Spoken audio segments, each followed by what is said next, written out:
Hey guys, Ryan with Planted in Truth. So as you know, when we started this podcast, it was based on a Sunday school series that I taught a couple of years ago on apologetics.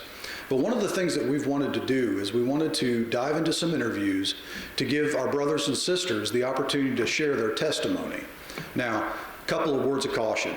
Number one, some of these interviews are going to be diving into more mature themes. We're going to be discussing some sexual immorality, alcohol and drug abuse, possibly suicidal thoughts. The purpose in this is not to glorify or condone or condemn any particular sin. Number one is that we want people to see that if they're trapped in these circumstances, that there's hope in Christ through faith. Second thing, we're also going to be interviewing people outside of our own faith tradition. This includes Lutherans, Baptists, Methodists, Catholic, even Eastern Orthodox. The whole point is to share their story of coming to faith, and we may discuss why they chose the particular denomination that they did. Again, this is not to condemn or condone any particular faith tradition, but just to give our brothers and sisters the opportunity to share their story of coming to faith.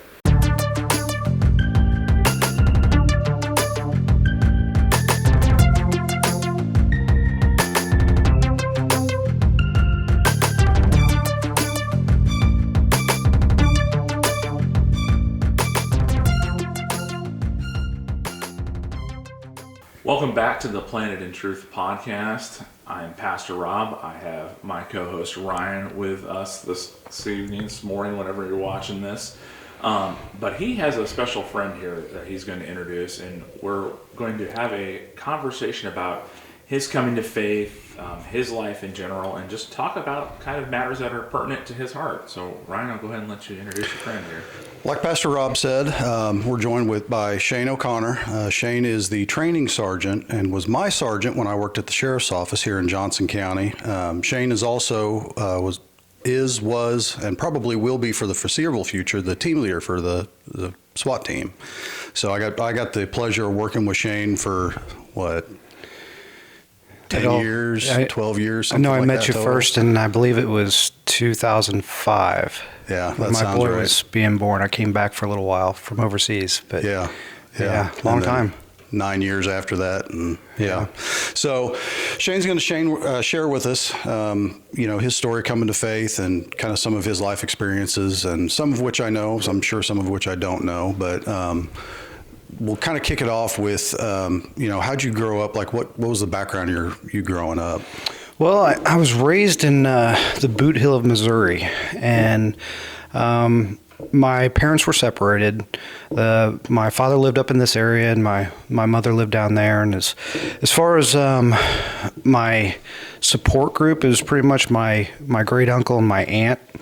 And my mom worked a lot to make ends meet. She was one of those moms that did not want to, get on food stamps or anything like that. So she worked a lot. And so my aunt and uncle pretty much raised me to include in the church atmosphere. My great aunt would come and pick me up every Sunday, bring me to Sunday school. And ever since I remember, she was doing that from age like 2 or 3 on, until I ended up moving into, my mom got married again, and but up until that point, going to church every Sunday school, really enjoyed it.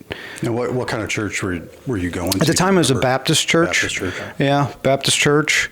And then when we ended up moving to a different city, I ended up going to a Catholic school. Mm-hmm. And so it was a Catholic school. It was Catholic Mass every day, Monday through Friday. Yeah. And then, depending if I was chosen to be altar boy, sometimes Saturdays and Sundays, and sometimes the weddings. And so it was, when I was going to Catholic school, it was pretty much every day. And you told me about your experiences with the nuns and the Catholic my gosh school. So obviously I'm pretty old, and attention, that's a relative term, by the way. Yeah. Attention deficit disorder was not a thing back then, but it's pretty much guaranteed. I was, even now when I read a book, I have to read the chapter 2 or 3 times, one of those things. As a kid, I was always looking for attention. The nuns, oh my gosh. I was always a little bit rowdy, and I brought out their violent tendencies. I'm not gonna lie, but I mean, I look back and I'm like, how did they restrain from not even being more violent than they were? Because I wasn't the best kid. That's for sure. It's pretty funny, some of the stories that Sister Jenna Rose and Sister Mary. Well, I'll tell you what. Yeah, definitely push their buttons. Yeah. So when do you think it was that you all moved up into this area? So I ended up once again still kind of a troubled kid, and my father, he was a teacher in Blue Springs School District, teacher, coach, and I was kind of going down the wrong road at 16, and made the decision, and I actually was the one that made the decision. I knew that the people I was hanging out with were probably not the best people to hang out with, and I was like, it's time to make a change. So I ended up moving in with my dad in Blue Springs area, and that's kind of when everything started going a little bit smoother, started getting a little bit better grades, ended up going to college here at University of Central Missouri, and that was kind of the chosen path there. Mm-hmm. It's definitely a good thing. And otherwise, when you went to, were you still active in the church during that time? So there was definitely from when I ended up leaving the Catholic school to until I moved in with my father, there was definitely a large gap in going to church and even discussing religion. Big gap. And of course, my dad was pretty traditional. He, Irish, and he made sure that we went to church every Sunday, Catholic church, and that was just. He doesn't go to Catholic church now, but at the time that was kind of what he knew. He was raised Catholic, and altar boy, and his stories of nuns are even worse than mine. Yeah. Nothing against nuns. I definitely push the buttons. I don't want anything. I don't want to be getting calls like, don't you deserved it, because trust me, I did. Yeah. There's the part that gets clipped. No, there's nothing wrong with that. Because I went to a Catholic school as well. I only went there for like first grade, I think it was. But, I can relate. I grew up Catholic, so I get it. Yeah. Yeah, I get it. So you ended up studying what at UCM? Criminal justice. Was that kind of your first choice as you got into it? Yeah, it actually was. I pretty much wanted to be in law enforcement my whole life. It's a big thing on the O'Connor side of the family.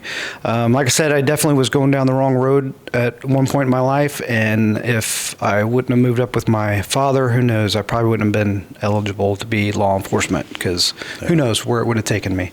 Yeah. But University of Central Missouri was criminal justice. I wanted to actually fly helicopters for Kansas City Police Department, was my ultimate goal. And then I started realizing that that's great to do, but they're not really getting the hands-on part with the bad guys. And it's like, that's something maybe I ought to look into a little bit further on. I want to be the guy who is, in the vehicle pursuits and in the foot pursuits and all that stuff. So the running and the gunning. Yeah. So I was actually an aviation minor at the time. I was like, I don't really need this. I want to. And then I found that Kansas City, like in a lot of agencies, when they have a helicopter unit, they'll train their own anyway. I kind of did the helicopter thing, went on the back burner, and I was just focus on being a cop and going that route. And so, if I remember correctly, you started as an intern at the sheriff's office. I did. Yeah. How did that come about? So I'd actually, in one of my criminal justice classes, one of the deputies worked at the sheriff's office, and he was like, "Hey, we do an internship there, and you can come down there and get credit hours for it." And I was like, wow, that's awesome. So that's what I did. I ended up working in the jail, and worked there for a semester, and they were like, "Hey, we like your work ethic, and we'd like to hire you on." So I actually got paid, and I remember making whatever it was, $6 an hour, going, "Oh my gosh, I'm so rich now. I can like afford to eat out once a week. It's great. I get to study." I was working in the jail, so I could study, working the night shift, and it was like the best job ever. And so yeah, it was pretty good. Yeah. And so that would have been in 1995, 95. August. Okay. Yeah. Nice. And so you just decided, I like it here. I'm gonna stay. Yeah, I mean that's basically what it was. The money part wasn't huge to me. There was a time I was in the jail for approximately 2 years, and this is after getting my post certification and everything, and I was getting skipped over to go to road patrol, and obviously that's my goal. And during that time when I kept getting skipped over, and I was like, well, maybe I need to start applying for other places. And I did start applying for other places, and ended up going to the road, and the desire to go anywhere else was pretty much gone after that, until 9/11. But yeah. So what was 9/11 like? Because I wasn't in law enforcement yet at 9/11. Well, Johns County, as we know, especially what's on the news recently, home of the B-2 stealth bomber. Yeah. And so that was definitely after when 9/11 occurred. The biggest thing was gas stations. There was big long lines there. Whiteman Air Force Base is checking every single vehicle, so there's long lines there. I know for me personally, I was on the SWAT team at the time, and I mean, my mindset was America's under attack.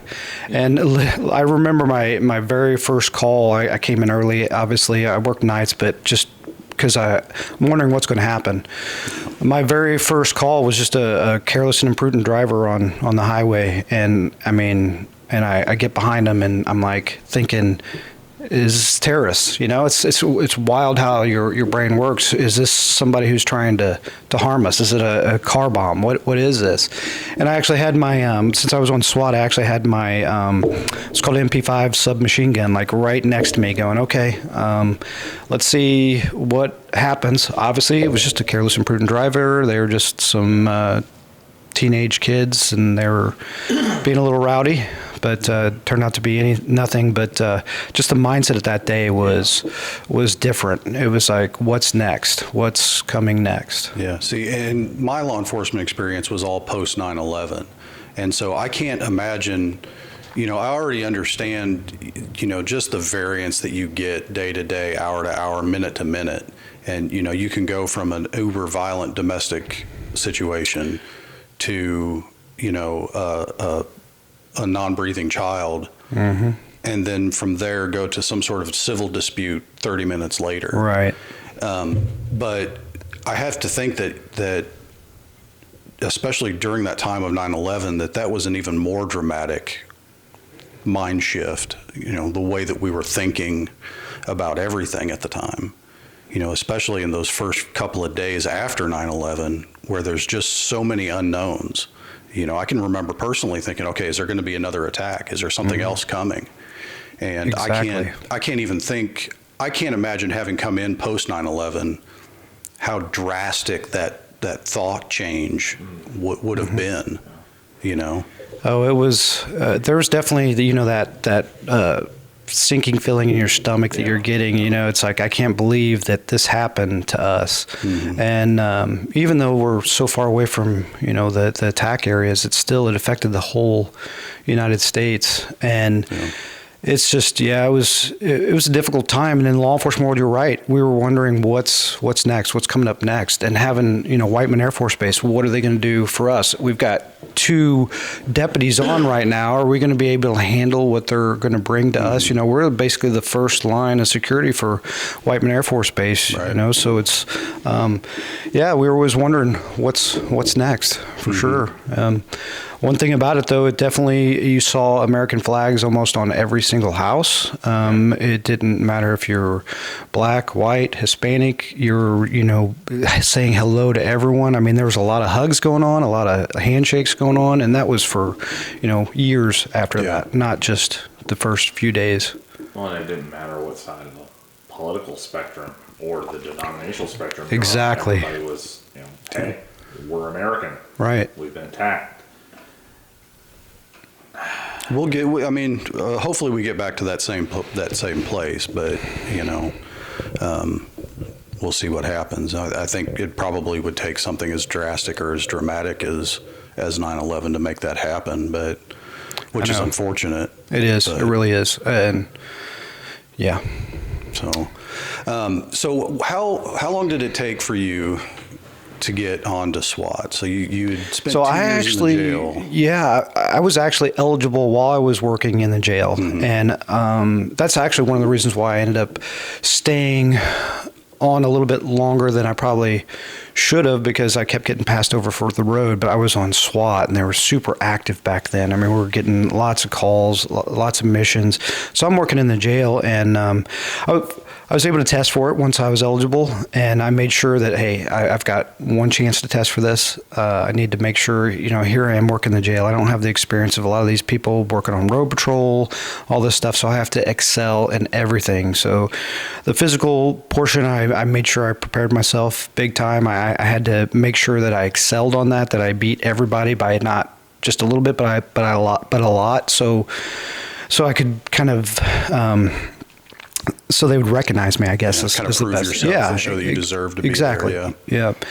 And so I was able to test for that, and I actually, the person who went ahead of me, I ended up passing them in the PT test, and then we had an oral board afterwards, and I just spoke from the heart and said, I'm a team player, and I was single man at the time, and so it was easy for me to, no matter what time of the day, 24/7, I was available and pick up and go. Yeah, and I proved that, and I was always there for training, always there for missions, and I actually moved up fairly quickly on the team from just a cover team guy to.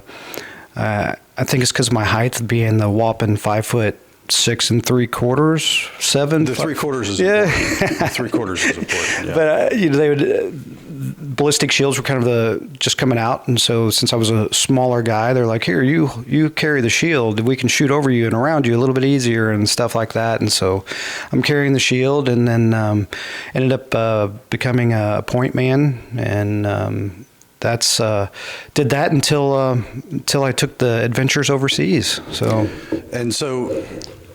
let's dive into that then. Where you went to work for Blackwater? Well, it wasn't Blackwater at the time, was it? Yeah, initially. So kind of the lead up to that, talked about 9/11. I was not in the military, and after 9/11, I was like, yeah, I'm doing my part here in Johnson County, but that just wasn't enough, and I was not in the military, so I was like, what can I do to help out, to do my part overseas, to keep the fight there instead of it coming here. And at the time, the only thing that was really available for somebody with my background was Kosovo, and it was basically like training their officers. And so I tested for that, got into that, and deployed to Kosovo. While I was at Kosovo, there was an opening for the close protection unit there. And so I tested for that, which very challenging test there. Where we're doing is about 6,000 feet elevation, so you had to do a mile and a half run and then some shooting and some other stuff, and that was just to get into their academy. Got into their academy, 3 to 4 week academy for the close protection unit there, and they're in charge of basically we were protecting the prosecutors dealing with the war crimes. We're protecting the judges. So it was all along those lines. Anybody who needed the protection there in Kosovo. So I was there for approximately 18 months, and it was actually March 17th, 2004. There were some really big riots and uprisings, and it was basically 3 days of us evacuating people and taking care of some problems. that was honestly probably my first where I realized that the hate between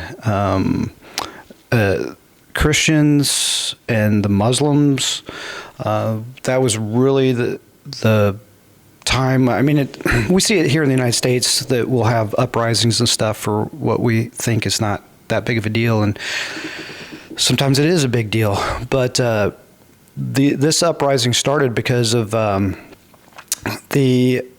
some Albanian children were actually. I can't remember exactly if one or two they drowned in a river, and one of the children was like the Serbian person sicked their dog on them, which chased them into the river and caused the one of the children to drown. Well, later on, it was found out that was not true, but this started the uprising. It was just it was basically the straw that broke the camel's back, and it was 3 days of them, the Albanians burning the Serbian villages, and they started with the churches, and it didn't make sense to me, and then obviously that was just the start of my time overseas, realizing that it's not like the United States where you can, especially at that time where you got along. It didn't matter what religion or what you were. And it was agree to disagree. Yeah. There wasn't that history of violent conflict and a lot of that pent up hatred and aggression and everything. Yeah. So how long were you in Kosovo again? About 18 months. It was after the 2004 incident. It was almost, because it was 3 days of a pretty good adrenaline rush. Mm-hmm. And after that, it's like, okay, I'm ready to go to Iraq, because that's, we'd started kicking off in Iraq, been there for a little while, and I was like, I'm ready to go to Iraq. And that's when I ended up going. It made me eligible because they considered Kosovo as a war zone, and so it made me eligible, even though I had no military experience, to go into. I actually went triple canopy first, and then Blackwater, but that made me eligible because of the wartime experience doing dignitary protection, and that's what they were looking for. And I do remember being in the training, and I mean, I just stayed quiet and did what they asked me to do, but it was basically especially in the early days, looking left, looking right, it's all special forces guys. We've got SEALs and Rangers and Marine Recon guys and guys that have already been involved in a lot of stuff, and I'm like, what am I doing here? Here you are, just a lowly deputy from Missouri. From Johnson County, Missouri. It's and I'm just trying to do my part, and obviously I used to wreck a lot of patrol cars, and so the driving portion was really easy for me because now he's my major. He would send me to driver's training after I'd wreck every patrol car. So I actually held the track record for a while because at the safety center, because of all the driver's training I'd go do. But and you had your own office. Had your name on the door, it's definitely I tell him that all the time because it definitely doing all the extra training with driving it made me better, and that was a lot of weaknesses for people in the train up was the driving and also the movements that you needed to do when it came to dignitary protection. There is a lot involved, press lines and walking a diamond and what you do when you receive contact. So there's a lot of stuff that a lot of detail, and I could already shoot. I was a decent shooter, so that part wasn't a problem. I'd never shot belt-fed weapons before, and so but I knew how to get a sight picture. So once they told me how to shoot it, I had no problems with that. So I pretty much went through training with no issues, just because I just did what they asked me to do, and it wasn't a problem. And like I said, the driving was something I did pretty decent with, and then I found that out when my first time in Iraq. We flew in and we're getting all of our stuff set up, and they're giving us brand new Toyota Land Cruisers, and we're in the at the airport there. I don't want to get my names mixed up. BIAP, is that Afghanistan and Iraq? But anyway, we're at the airport, and they're like, okay, we're going to drive to the green zone. We're going to motorcade there. We've got these 5 Toyota Land Cruisers, and they're going to end up starting our missions. And I remember one of the gentlemen looking at a clipboard, and he's like, O'Connor. And I'm like, yes, sir. And he throws me the keys to the Toyota armored Land Cruiser and was like, you're leading the motorcade. And I'm like, great. That's what I get for driving well in driver's training. But the best part about it is probably about 10 minutes prior, we heard a large explosion, and I mean, that was a common thing. At the time, Route Irish was the most dangerous road in the world, and we just heard an explosion, large explosion, and sure enough, if I remember right, it was like a gas tanker or something had been blown up with an IED. Actually, I think it was a vehicle-borne explosive device. And anyway, we had to drive right by it, and here's my first introduction to Baghdad, Iraq. I'm leading the motorcade. Know nothing about Nothing. Baghdad. I'm just doing what they told me to do. I'm driving fast, and I'm like, welcome to Iraq. This was great. Exactly what I expected, I guess. So what kind of like what was your mindset like? What were you thinking as you were driving in Iraq for the first time? You know? Yeah, it was definitely. I kind of had an idea what I was getting into, but it was real at that time. Yeah. And it's watching movies and doing our part, it's really hard to defend against bombs. It's not like you saw in the old war movies, even Vietnam movies, where it's soldier against soldier. Yeah. It was definitely an eye-opener. It's like, well, how do I defend from this? And drive fast, armored vehicles, try to avoid those things, use your instincts, and Trust your gut. Trust your gut. Yeah, big time. Just to back up a little bit now, when you went to college and started working at the sheriff's office, were you still active in church? Yes, but not as much as I would like. I feel like, and this is unfortunate, but at the time, I was a churchgoer when I felt like I needed something, when I was having hard times. And I'd be like, oh, things are going bad right now. I need to go to church. Not always, but it was always when I was like, I need something. I need something. And I've definitely changed my ways on that. It's like, now I'm like, thank you, Lord, for everything you've given me. Right. And I'm very appreciative. Whereas then it was more like, I need, this from you. So I'm struggling with this, Yes. so I need to go to church. Yes. Or I had to experience, this at work, and so I need to go Right. to church, and Yes. that kind of thing. Exactly And, like that. and I think that's normal. I've been in that same place myself. I think that's normal for anybody, particularly in their late teens, early 20s, maybe even into their late 20s, where, we just don't think of our faith in that way.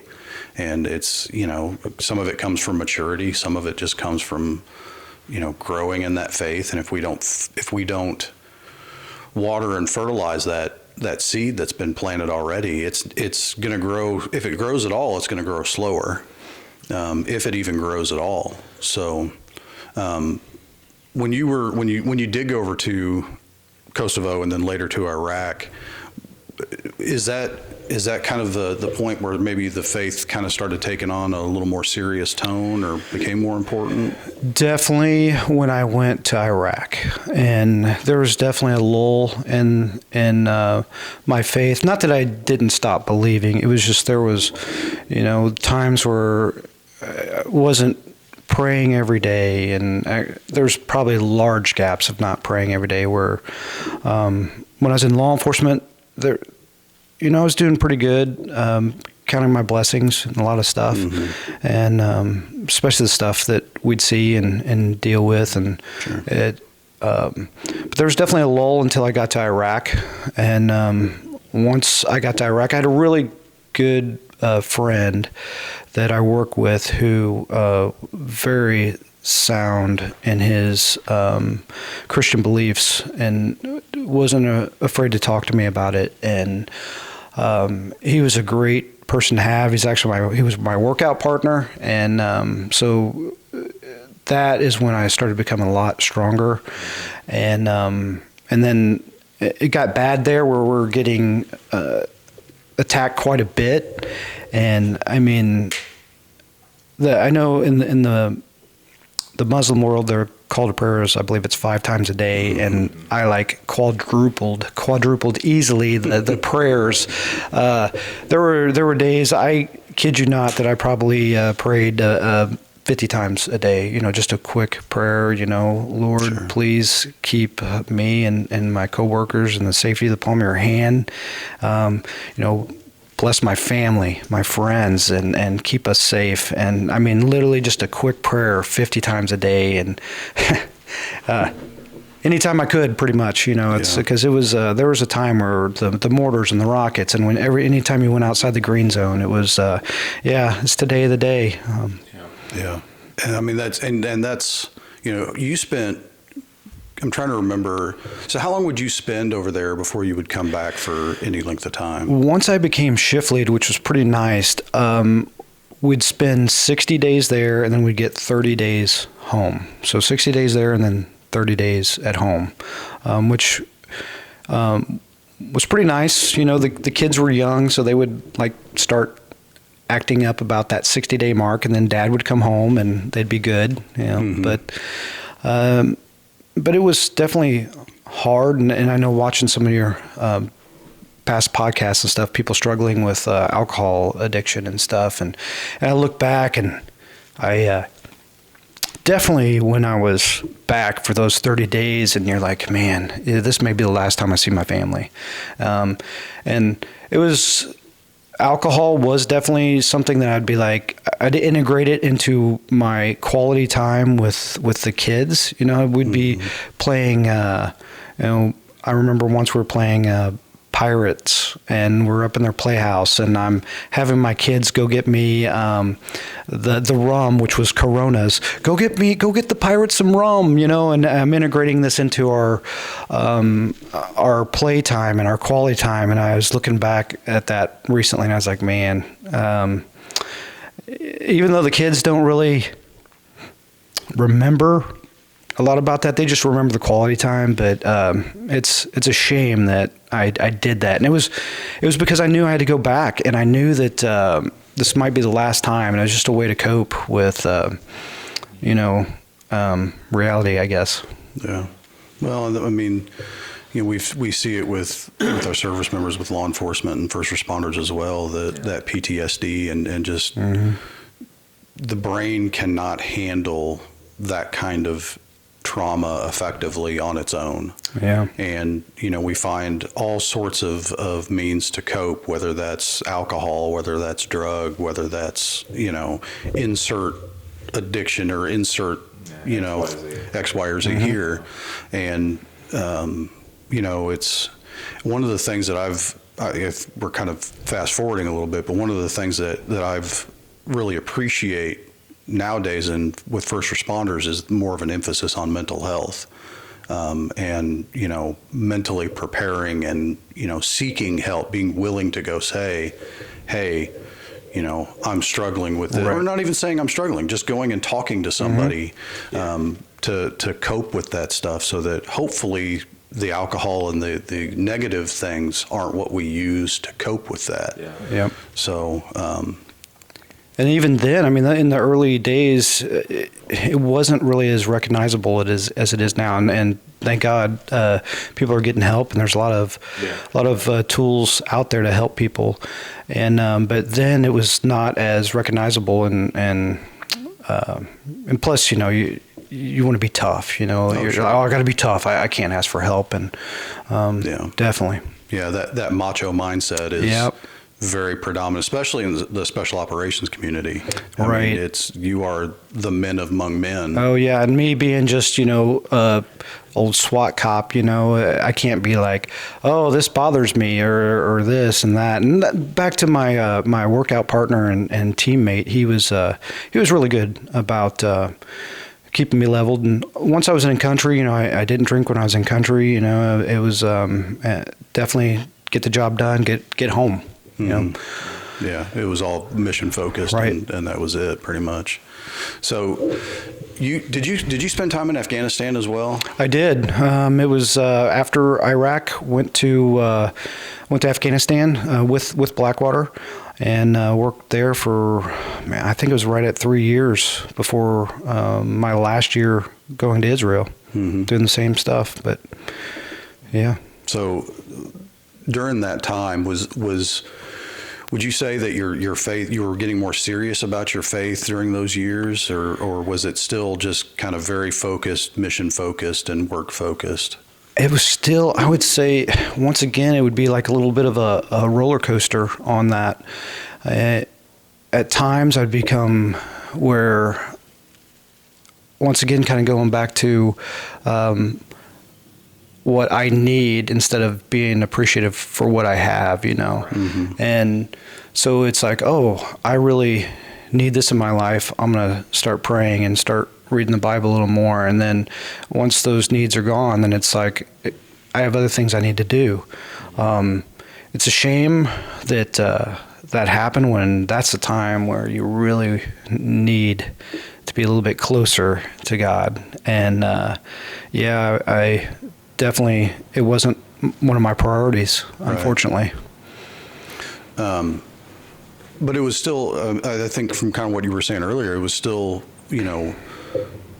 important, that prayer life was still important to you. It was. But it just, it was more of a coping mechanism as opposed to just a way of life. I think it was, yeah. It was more of a coping mechanism for sure, where I definitely, like I said, when I needed something, I became a little bit more faithful and did a lot better. And then when things are going good, kind of going away from it.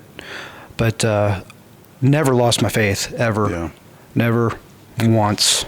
Lots of discussions with, honestly, I mean, you guys have heard the saying, there's no atheists in a foxhole. And I don't recall ever running into someone who did not have some sort of faith at all in war zones. I mean, it wasn't something that was always talked about because sometimes people think of it as a weakness.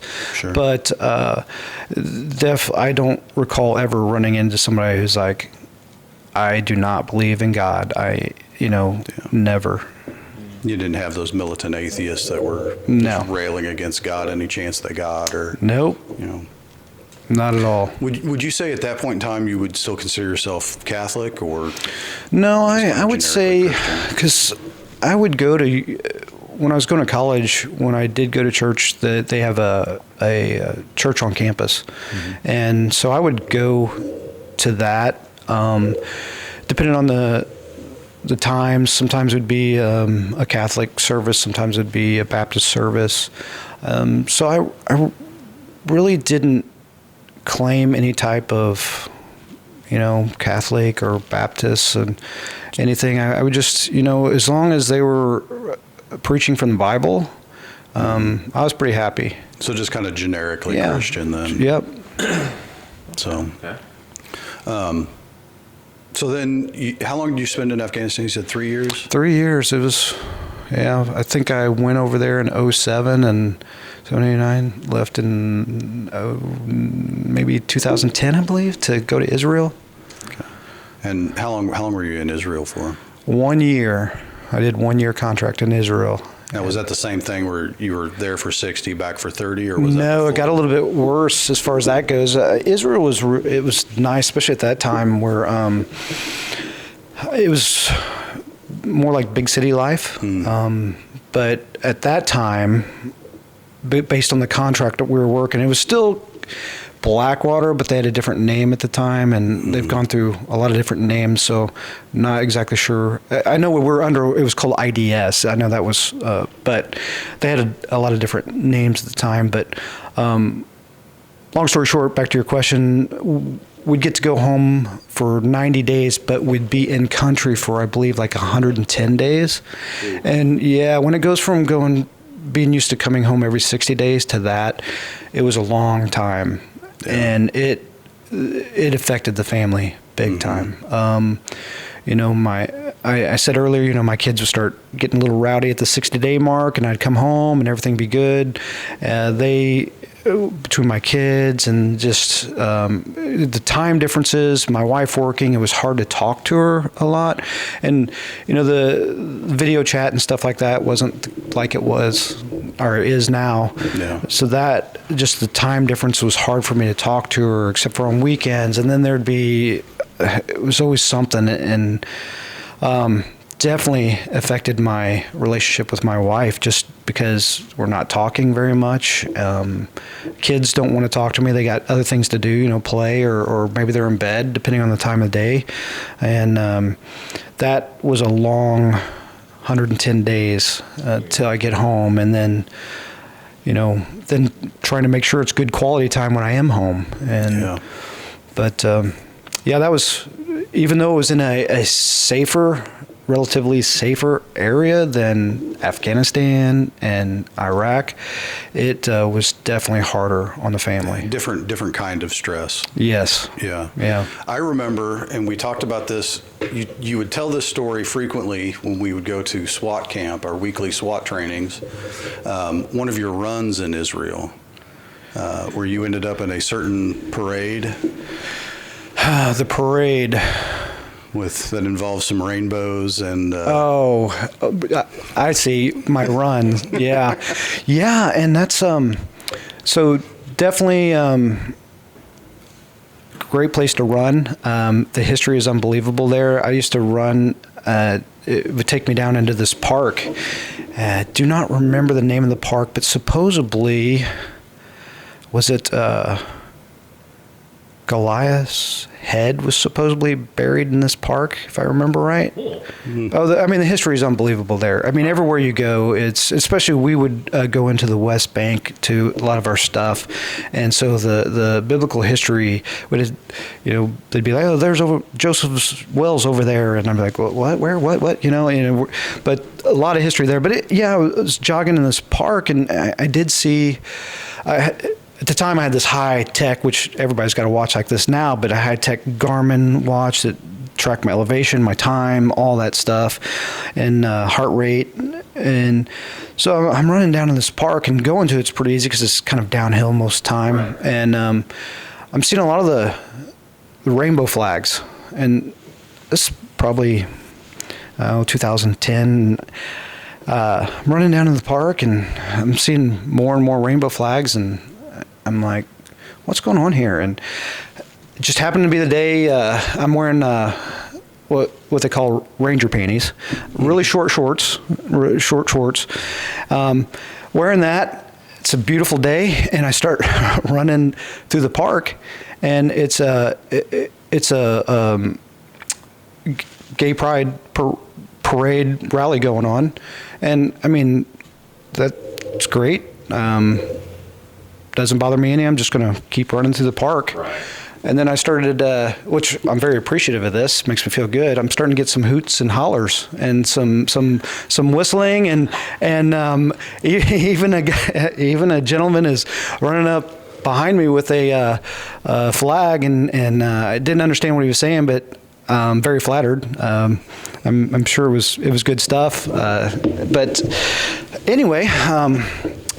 Get done through the park, run back, and I look at my watch, and it was definitely the fastest time I'd ever had running that. I think it was about 3 miles, and it was definitely the fastest time I ever had. So I don't know if it was the motivation, they're cheering me on. Yeah, I'm getting. It was the encouragement. Yeah, the encouragement. But maybe we can, next time you do SWAT testing, we can just throw some flags up. But, my kids say the same thing. I've told them that story, and they're saying the same thing.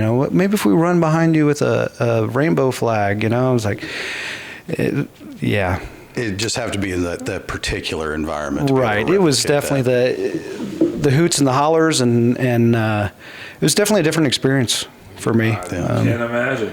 Yeah. I know we always get a kick out of that story when you would tell it at SWAT camp.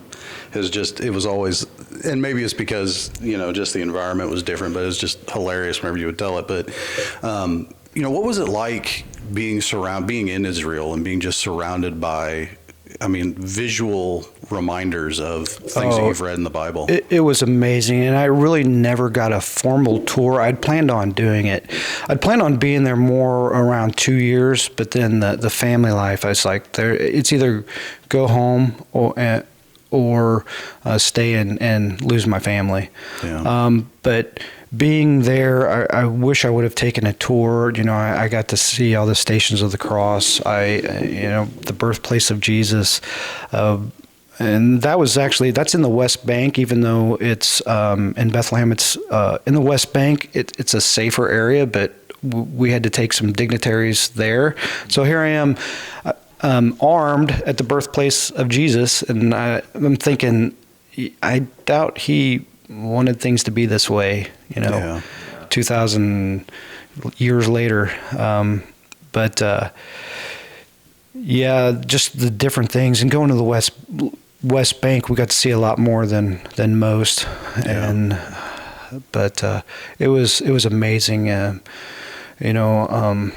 Just watched the Passion of the Christ a few weeks ago, just in watching some of the stuff, and I forget my names. I'm terrible at retaining things, but where Jesus was doing his prayers before being crucified in the Garden of Yosemite. Thank you.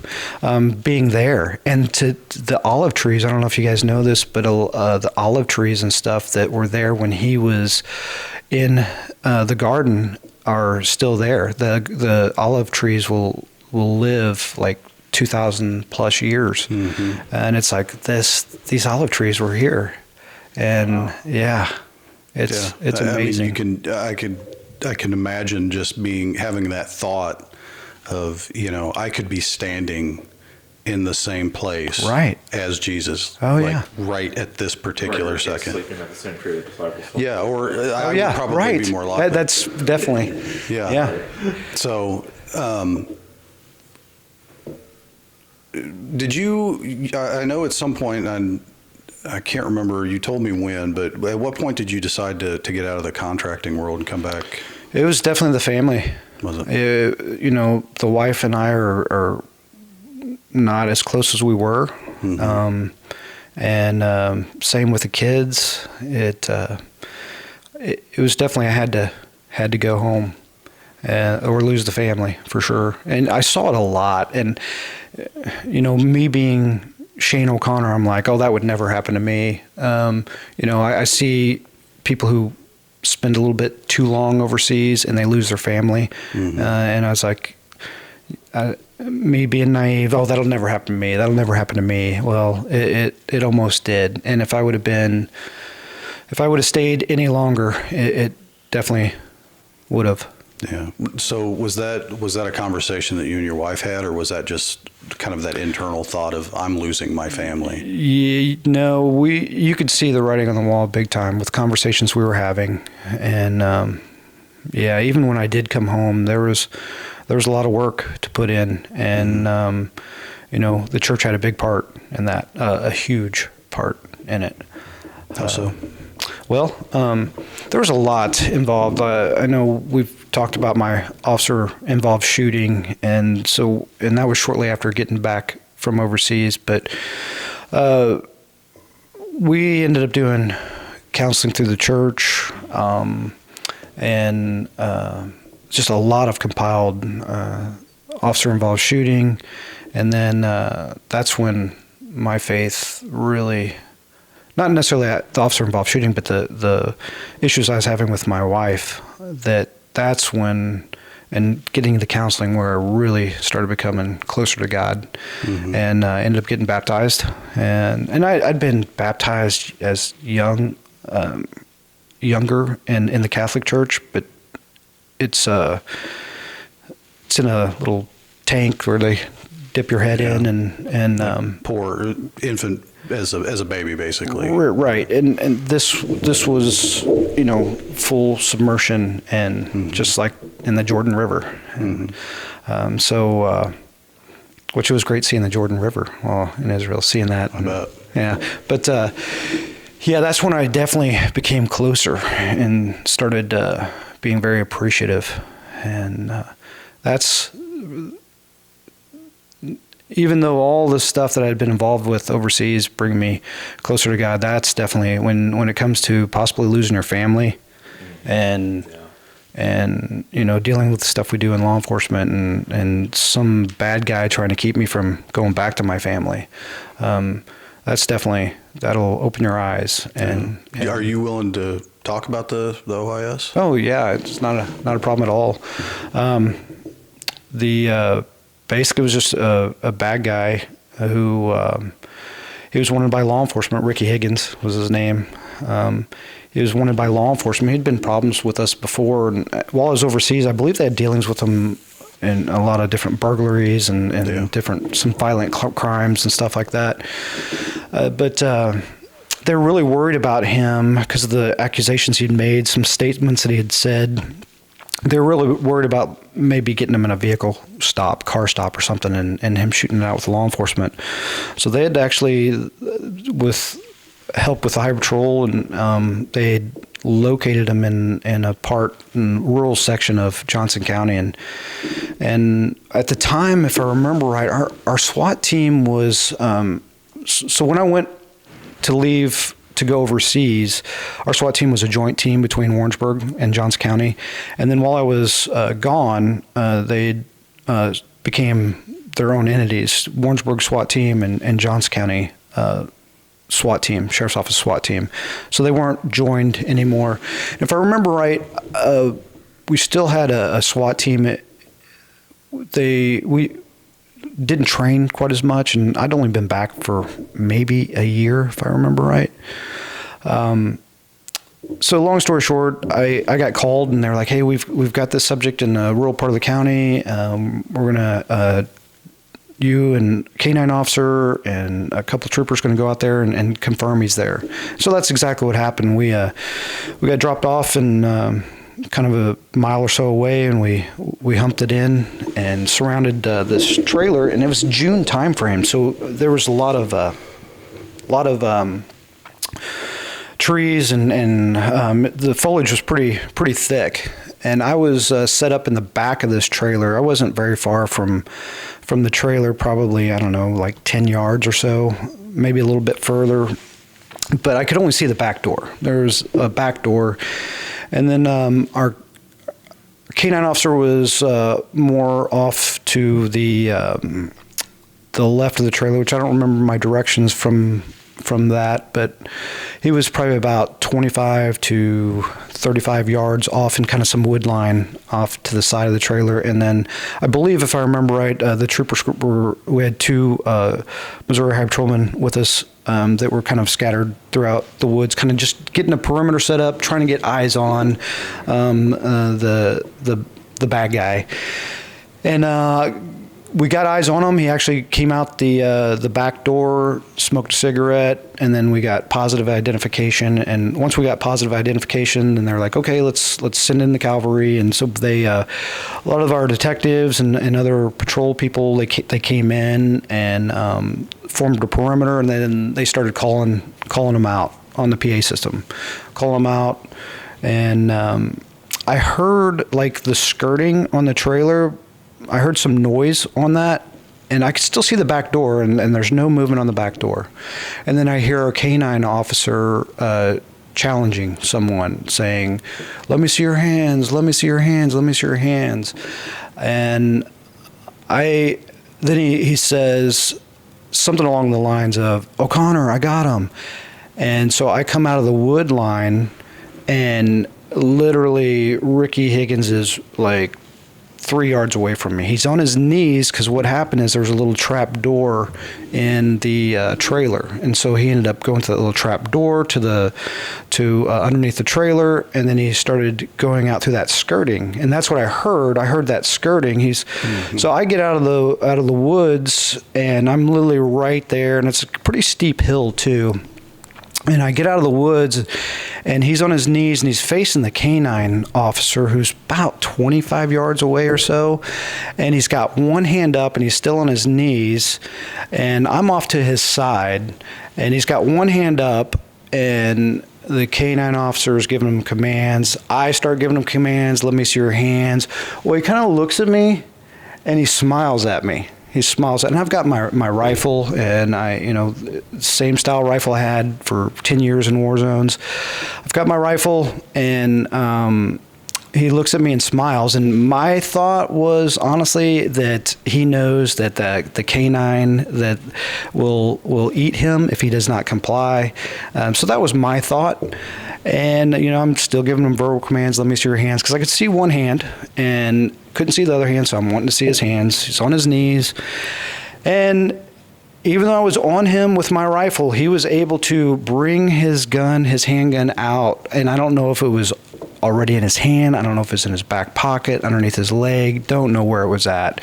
He was able to get it out and actually get a shot off at me. And I remember him swinging around, gunshot going off, and I talk about it all the time. Action beats reaction. Here I am, ready for a gunfight. I'm up on him with my rifle, and he gets a shot off from who knows where the handgun was. He gets a shot off at me. And we always train, whether it was overseas or in law enforcement, we always train to get off the X. Always get off the X, make the bad guys work for it. And based on how steep the hill was, my only way to get off the X was I was like, I got to change my movements. We always train to like step to the left or move to the right or whatever. Well, based on the steep hill, I was like, I just went to my back. I moved to my back, and thinking back about it, he probably thought he shot me. He missed the one shot. He missed. He probably thought, oh, I took care of that one. Now I'm going to go ahead and shoot the canine officer. But I went to my back, and then I engaged the threat, and then I talk about this all the time. Then I end up having a malfunction with my rifle, and there was still a threat, so I transitioned to my handgun, and you could see that he was really trying hard to shoot me again. You could see even though he was starting to collapse, he was still on his knees, but he was trying really hard to get his handgun back up at me as he's starting to collapse. And I transitioned my handgun, and he collapsed down, and we train a lot to, just because the bad guy or bad girl is down, there's a chance that blood will get back to the heart, back to the brain. They could come back. So I ended up stepping on his hand with the gun, and about that time, the trailer that he just came from was just going crazy. It's moving around. It's going all over the place. And I had a malfunction with my rifle. I'm like, oh my gosh, I would much rather have this rifle back in the fight. So I ended up fixing the problem with my rifle, and turns out that they were all innocent people inside. Some of them were actually, if I understood it right, were actually being held against their will. The part where I kind of feel a little bit bad about, where usually medics and stuff will not come in unless the scene is secure. And it definitely wasn't secure. Yeah. And I don't know, I bet you money they thought that an officer had been shot, and that's why they came in, because it came out over the radio that someone was shot. I don't know the exact terminology. So I'm betting they thought that a law enforcement officer was shot, and that's why they came in when the scene wasn't secure. Which, good on them. Yeah, I totally agree. The part that I feel a little bit bad about is when they hooked him up to the leads, he was still alive. And I remember the thoughts going through my head was, you just tried to keep me from going home to my family, and you are still alive. And I remember that little bit of anger at the time, and I'm like, anybody knows me. I'm not a bad person. I'm not a bad person. You just tried, you don't even know me, and yet you tried to keep me from going back to my family. he would have gone back to prison. That's it. And been back out. And probably back out in a in couple of weeks. 120 days, down to 120 and been back out. And but yeah, that's what he chose. And yeah, I was a little angered there for a while when there was still a heartbeat and they still started working him. And but then I kind of came back and was like, no, it's okay, you know. If he lives, good. I mean, there's no longer a threat, so I'm good. I'm safe. Yeah. So yeah, that's and that was kind of a lot of stuff with the family and that happening, and definitely started becoming. I mean, I was literally from me to you from him when he shot, and he missed, and yeah, I mean it's overseas, the game of inches on a lot of things. From 1 inch this way, the explosion takes off your arm. A couple feet this way, the rocket gets you instead of the guy across the way from you. It's a game of inches, and that was definitely a game of inches. Yeah, and then in the background of all this, the family problems. Yeah. Don't go away. No. They're still there. Mm-hmm. Whether you're overseas and, trying to focus on keeping yourself and others alive, the family issues are still going on in the background. All right. And so, after that OIS, you had said that's kind of where, after that is kind of where you and your wife were like, okay, we got to do something. Yeah. Now, was that like a joint decision, or did she come to you and say, because I mean, obviously I know your wife, and did she come to you and say, hey, let's take care of this, or was it kind of a mutual? It was, honestly, once I was baptized, and it was obvious I was trying to be a lot better Christian, then things started getting better in our relationship, and then she ended up getting baptized. Okay. And then after that, thumbs up from then on. We have become best friends. Sorry. Don't apologize for that. Tears are common in these interviews. Because, yeah, I mean, she's my best friend, the best thing that's ever happened to me. Yeah. And to think about how those rocky roads, and if I would have chased the money, because I had goals. I was like, okay, my daughter's going to go to college, and my son may want to go to college, and so I was like, I had a certain financial part I wanted to do, and obviously working in war zones pays more than working in law enforcement. Yeah. So. Yeah, especially. So I had certain financial goals I wanted to meet, and so that's why I wanted to spend another year in Israel at least. And but if I would have, it had been a totally different outcome, for sure. Everything, God has a plan. And yep, my life is good. Definitely. Yeah. Definitely. I couldn't ask for anything better right now.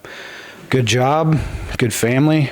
My kids are in a good spot, and I've got a good. I count my blessings for sure. Yeah. So then, you all have obviously things worked out well, and like you said, just supremely blessed.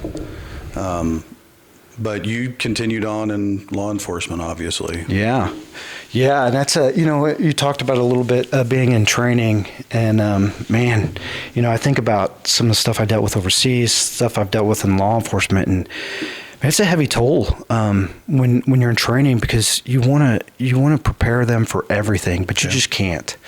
And one of the hardest things is the the mental preparation. You still get certain people who are like, oh, that'll never happen to me. I'll never be involved in something like that. Or if I am, I'll be able to, I've watched John Wick 1 through 4, so I'll be able to use some of those talents that I learned in that movie, which that never happens. If you haven't trained in it, don't expect it to be there. So it's a huge thing. I worry about our people, our deputies and the other people that I train. I worry about them. That what if I didn't teach them something that could get them hurt? It's a big thing. That's usually in my prayers too. That's why I always say when I'm saying my prayers, it's like keep my family, my friends, my coworkers in the safety of the palm of your hand. Yeah. Because it's not me. It's not just me. That's for sure. Yeah. Need some higher up help. Yeah. And so I think I'm going to take a wild guess here, but I'm guessing that's probably one of the things that led you to start Midwest Tactical. Your company. That was huge on that. And it was mainly for those smaller agencies. Mm-hmm. And being overseas, I was able to financially to do it. And one of my great friends not only did he have military training, he also had law enforcement instructor training, but the best part was he was really good at construction. And so he basically built Midwest Tactical while I'm overseas. He's got a business loan, and we built it up. And honestly, I wanted it to be a lot like Blackwater Training Center, just like a miniature version. But the biggest thing is the local agencies, local counties.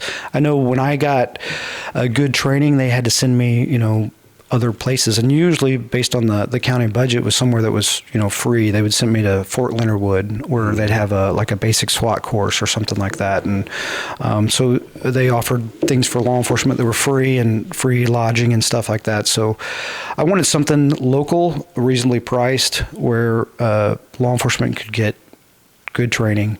Right. And not have to travel to New York City or California to get it. Or New Mexico. Yes. Yeah. Yeah. So, yeah. And you're still, Midwest is still open, isn't it? It is. Yeah. We just did a 3-gun instructor course week before last. It's still going strong. Good deal. Awesome. So, in the intervening years since you're shooting, what kind of impact has faith continued to have? I mean, continue to grow? Yeah, it's continued to grow. You can dog on TikTok and Reels all you want, but how the algorithms will pick up what you talk about and stuff. And there are some really good Reels and TikTok stuff on different Christian-based things. Yeah. And I'd like to say I read the Bible more, but having it on my phone is nice. I've tried listening to it, and unfortunately I didn't have the Morgan Freeman version, where I think would have been a lot better. It was David Attenborough. I'm not sure. Whoever it was extremely monotone. Listen to the ESV. What they say: buy once, cry once. I definitely should have bought the Morgan Freeman version. But especially like when you're in the gym or when you're doing yard work or whatever, being able to listen to the Bible is great. But definitely when you have somebody who's a little bit monotone, it's sometimes you start drifting. You're like, oh, I just missed all of the. So it's definitely. Don't read as much, but definitely with online stuff, definitely became closer, which is great because you can literally, like, as you're getting ready to go to sleep, I listened to your guys' podcast last night and had it next to my ear as I'm listening to it, and I'm like, oh, this is so relaxing, and no better way. Relaxing. Yeah, I've got him. No, I listened to it all before I went to sleep, but yeah. So, we've seen a lot of changes in the public, and we've seen it in the church as well, kind of post-COVID. When did you start as training sergeant at the sheriff's office? I was trying to remember that the other day. It was a little bit before COVID. Was it mid 2019? That's probably about right. Okay. 2019. So what kind of changes, I know we're kind of more faith-centric podcast, but like what kind of changes have you seen now post-COVID in law enforcement? Anything that stands out to you or? Nothing really major that stands out. I know a lot more online training than before, but nothing really major other than just the regular things going on in the world today, where I felt like before I went overseas, the mental health was not a big issue. I literally could count on one hand how many people that we had dealt with any type of mental issues, other than the drug related, narcotics related or something like that, but actually legitimate Substance abuse. correct, yeah. And then when I got back, it was overwhelming, and then it seemed like after COVID and being in the training division now, I don't have to deal with it as much unless it turns out to be like a SWAT call out or something like that, or I just go to assist them on something emergency. But it seems like after COVID, it did get a little bit worse as far as violent tendencies and suicidal thoughts but nothing super drastic that I can think of off the top of my head. Right. Well, kind of here's where my thought is going with that. One of the things that we've kind of seen, maybe incidentally, and it may not be any sort of causal relation, is that, post-COVID, there's been kind of a return of interest in faith. You see it mostly in like the Catholic churches. We've talked about it on the podcast. The high churches, the Catholic, Orthodox, Anglican, Lutheran, and I was kind of curious if you've seen, within law enforcement, more of an interest in that as well. If there's any kind of correlation, if you're seeing people coming in that maybe are more willing to express faith, or if it's even something you've even noticed. It seems like, if anything, it's gotten where I know a lot of times, especially when I was dealing with somebody who was like suicidal or something like that, a lot of times if my traditional talking to them did not work, I'd be, are you a person of faith? Do you believe in God? And then if they say yes, then I can usually take that route, and help them out in that route. And it seems like that has kind of gone away, Really? when I'm saying, are you a person of faith? Do you believe in God? It's like, oh, no, not really, or it's never confirmed. Like, oh, yeah, it seems like 95% of the people I dealt with before, when I was like, are you a person of faith? They were like, oh, yeah, but, I don't practice it. That's usually the worst you would get. And then it definitely, I felt like it took a decline when it came to that. After Yeah. COVID. Yeah.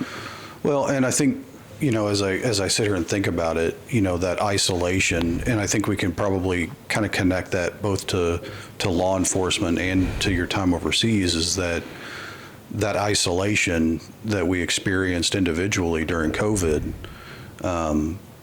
is very similar to kind of the isolation that you get in law enforcement. I mean, yeah, you've got the people that you work with, and you've got, on SWAT, you've got your teammates. But like when you're on patrol, when you leave a call, assuming you're not taking somebody to jail, it's just you in the car. Unless you're fortunate to be training somebody, or maybe if you work at a bigger department where you actually have somebody, a partner that you work with. But like for us, when we left a call, it was just you in your car. And yeah, it's shorter term, it's a little bit of a different animal, but that isolation that we experienced, had a very profound effect on us, Yeah. and just showed how important it is to be surrounded by not necessarily like-minded people, but to be surrounded by a church family. Yeah. To have that support of people who, there's going to be some differences in you're not exactly in an echo chamber, and you're not exactly, surrounded by people that think exactly the same way as you do, but you're still surrounded by a church family and that's the point of a church, is to be able to lift each other up and provide support for each other, whether that's emotional or psychological, or even in some cases a financial support. Right. And it does seem like that the churches are growing a little bit more now, especially here recently, just because of that. It's if you can just get to one person and them to attend church, and it's amazing how God will speak through the pastor and be like talking to them. Yeah. And that's all it takes, is just that get them there and just listen to the word, and then they're getting that support group. They're getting what they need, and it's such a huge asset to have. And it's just getting there and taking that step. That's where I was seeing problems, is people didn't know really how to get into that. Right. Where do I go? What do I do? And and then the people who just seemed like they didn't care. Yeah.